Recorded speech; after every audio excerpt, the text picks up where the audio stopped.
This is the Ohio Farm Bureau podcast. I'm Ty Higgins. As today's farmers and small businesses with employees continue to search for healthcare coverage options, the Ohio Farm Bureau has taken action to help employers save on these expenses. The Ohio Farm Bureau Health Benefits Plan can lead to more rate stability and is a smart solution that offers potential savings for Ohio farmers and small businesses with 1 to 50 employees. One such business is Warner G. Smith Incorporated. Their CEO, Bill Grulich, joins us on the podcast. Bill, great to see you. Great to be here.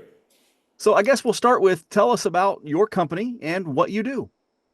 Warner G. Smith started the company in 1912, and it's my wife's grandfather who started the company, and he kept it going. In 1929, he sold it to ADM, Archer Daniel Midland, which is a big supplier of grains and all that good stuff. Then in 1929, he sold it to them. He became their executive vice president, and then he stayed with them for a long time until 1949, when they and him parted ways. Though, so he started his own company down the street. We've been here since 1950, so that's how long we've been here. But a lot of we're very tied with farmers. Many of our products are seed oils or fish oils. So we polymerize it or oxidize these oils, and then we send it out. As BASF used to say, we make the stuff that goes into stuff, and that's exactly what we do. So our stuff goes into it, but most of it is business to business is who we sell it to, and only industrial. We don't have anything that's food grade or anything for feed or anything like that. So that's what we've been doing. So Not many businesses have been around longer than Ohio Farm Bureau, but Warner G. Smith Incorporated has since 1912. That's impressive. How did you find the Ohio Farm Bureau Health Benefits Plan, and when did you realize it would be a good fit for your business? My wife and I came into the business in 2016, and we had a very good broker, insurance broker, and he said, "Hey, I think I can save you some money through the Ohio Farm Bureau." We're like, "Well, the Ohio Farm Bureau, well, that makes sense. We sell seed oils and soybean oils and all that good stuff." So we ended up saving 37.5% by joining that. At that time, we had 13 employees. We now have 17 employees, including my wife and me. So that's the number of employees that we have, 37.5%. And we were with a group before, and we thought, oh, this is we're doing okay in the healthcare world, but man, this was fantastic. I mean, 37.5%. That's directly to the bottom line. So it's a really good program. I'm just blown away by it. As a CEO, you know firsthand the importance, and you mentioned you're growing from 13 to 17 employees. Finding those good employees and retaining them in this marketplace is so important. How important is healthcare to that equation? Very important, especially in this day and age with all the stuff that's been going on. Healthcare is so important to keep employees, to first of all attract new employees and then keep them. So that's one thing that really helps us, and the Ohio Farm Bureau Health Program really has helped us. I can't say enough about it. It's a fantastic program. You're talking to me, of course, about it here to a lot of people through the podcast, but even outside of what we're talking about now, you advocate for the Ohio Farm Bureau Health Benefits Plan in your community. Talk with others about it, other business owners and other CEOs. Why is that? Why are you such an advocate for this program?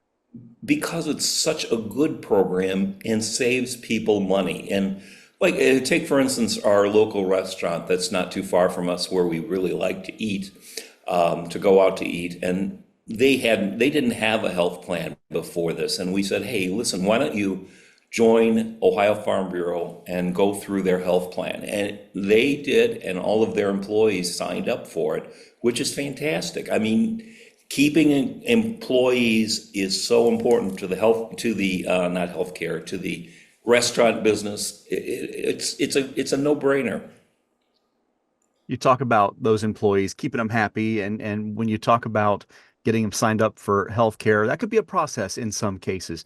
How easy was this for you to set up as far as the health benefits plan is concerned for your employees? And what are some of the positive experiences you've had with the plan you'd like to share? We meet once a year to go over the healthcare plan. Usually, I think it's November or December. We meet with them to tell them what the changes are for the following year and what. So what we have, it's pretty easy. They have all signed up. They can go online. They can sign up. If there's any claims or anything, it's been very easy in terms of their being able to access it with their doctors, their hospitals. Blue Cross Blue Shield is one of the partners with the Ohio Health Plan, and that's been fantastic. It's a national organization, and we love it.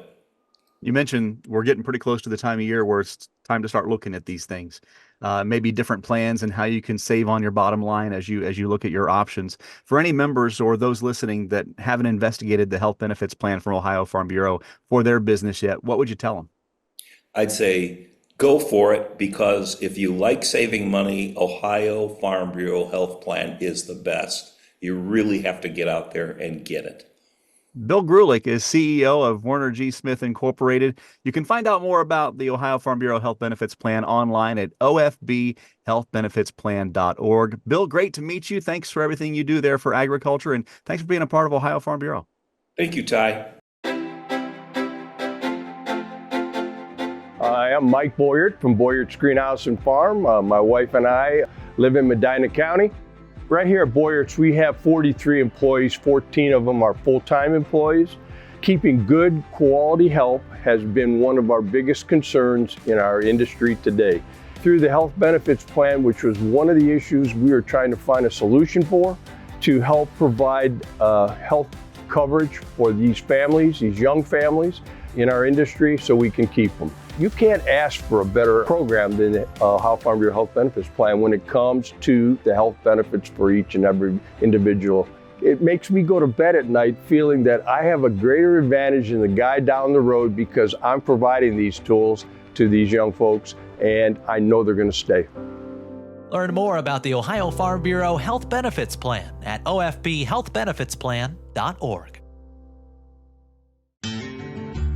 Find out how Nationwide Agribusiness can help you grow your business. Get to know the people with the experience and knowledge to help you. Whether you are looking to protect your farm or ranch from the ground up, or need someone who understands your changing commercial ag needs. Find out how to better manage the risks of your ag business, or how quickly you can get back to business. Learn how you can protect your next with Nationwide on your side. Welcome back to the Ohio Farm Bureau podcast. I'm Ty Higgins. The latest Census of Agriculture data shows the number of farms in Ohio declined by 2.3% and land in farms declined by 6.4% between 2002 and 2022. One number that is concerning to agricultural stakeholders in Ohio is the loss of over 931,000 acres in land in farms in Ohio in the last 20 years. The question is, though, how much of the agricultural land in Ohio was lost to development? A new report by the Ohio State University's College of Food, Agricultural, and Environmental Sciences took a deep dive into the decline of Ohio farmland acres between the 20-year period of 2001 and 2021 using a new data set. Joining us on the podcast this week, Ani Kochova, professor and Farm Income Enhancement Chair at the college's Department of Agricultural, Environmental, and Development Economics. Ani, always great to see you. Welcome back. Thank you very much. You have been a part of quite a few studies looking into the loss of agricultural land in Ohio and really across the Midwest. What has caused a need to look into this issue in such detail? Well, there has been an increasing interest and requests for more information on the loss of farmland in Ohio, in particular, and nationwide by both farmers and agricultural stakeholders. My interest on this topic peaked when I saw the 2022 Census of Agriculture statistics. I wanted to study how much agricultural land was lost, what happened to it, and especially what role did development play into it. So subsequently, I found what is likely to be one of the most accurate data sets for studying the conversion of agricultural land to development. It is called the National Land Cover Database, which is produced by the Multi-Resolution Land Characteristic Consortium, which uses satellite images to analyze the land use changes between 2001 to 2021. These are the recent years of data. And that's a very rich data set that can answer many questions about what happened to agricultural land in the state of Ohio and nationwide. I look forward to talking about those stats in a bit, but let's first define what development means when talking about agricultural land in these studies that you've done.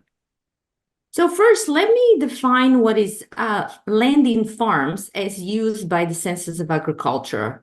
This is agricultural land that is used for crops, pasture, or grazing, but it also includes woodland and wasteland that are part of the farm operation, and it also includes land that is in conservation programs. On the other hand, this new data set of National Land Cover Database defines agricultural land much more narrowly as only cultivated cropland and pasture or hay. Developed land consists of low, medium, and high-intensity developed areas, such as homes, apartments, commercial industrial zones, as well as developed open spaces such as parks. So agricultural land can be converted also to other uses, such as forests, barren land, open water, and grassland. However, we did not study these. We just looked at conversion to development. So as you put this study together, what were some of the data points you looked at specifically? So we found that using the National Land Cover Database, we found that agricultural land consisting of cropland and pasture declined from 13.1 million acres to 12.8 million acres in Ohio between 2001 and 2021. So this represents 2% or about 270,000 acres of agricultural land being lost from agricultural uses over the last 20 years in Ohio. So note that these 270,000 acres is a much smaller amount than the 930,000 acres found with the Census of Agriculture. The reason for that is the much more narrower definition of agricultural land that only includes cropland and pasture. So we also calculated the percent of land that was converted to development. So in other words, looking at the agricultural land that was lost, what percent of it was developed? So our answer is 48%. So 48% of the agricultural land that was lost was converted to development. This does not mean we lost 48% of the agricultural land in Ohio. It means of the one that was lost, half of it went to development. So that represents 1% of the agricultural land in Ohio going to development over the last 20 years. So comparing Ohio with the other Midwestern states, we considered 8 of them, Ohio ranks close to the middle, both in terms of agricultural land that was lost to development in acres, the land loss in acres, as well as the percent of agricultural land that was lost to development. So the issues that we see in Ohio, we can see them in all states across the Midwest. One thing that sets Ohio apart in the way that we're laid out, we have, of course, the 3 Cs, Cincinnati, Columbus, and Cleveland, but you look at all the mid-major metropolitan areas we have in Youngstown and Toledo and Dayton, Akron, the list goes on and on. Did some parts of Ohio see more dramatic changes than other in these studies? Absolutely. So we found major changes within the state of Ohio. So we did the analysis by looking at metropolitan statistical areas, by counties, and also by cities, proximity to a city boundary, and how much agricultural land was lost in each of these units of measurement. So first, let me define what a metropolitan statistical area is. These are geographical regions that consist of a core city of at least 50,000 in population, as well as the surrounding communities. So Ohio has 14 metropolitan statistical areas, and they account for 78% of the agricultural land lost to development. So the Columbus Metropolitan Statistical Area, which consists of 10 counties, that Columbus is located in and the surrounding areas are located in. They have the highest loss with nearly 38,000 acres of agricultural land lost to development. So the second highest is the Cincinnati Metropolitan Statistical Area with a much lower figure of 18,000 acres. And the third highest is Cleveland Metropolitan Statistical Area with about 12,000 of acres lost. If we do the analysis by county, we find that counties where the largest cities in Ohio are located lost the most agricultural land. So in the Columbus Metropolitan Statistical Area, this is the Franklin County lost 13,000 acres to development. Delaware County lost 10,000 acres. The next highest are two counties in Cincinnati and then two counties in Cleveland Metropolitan Statistical Area.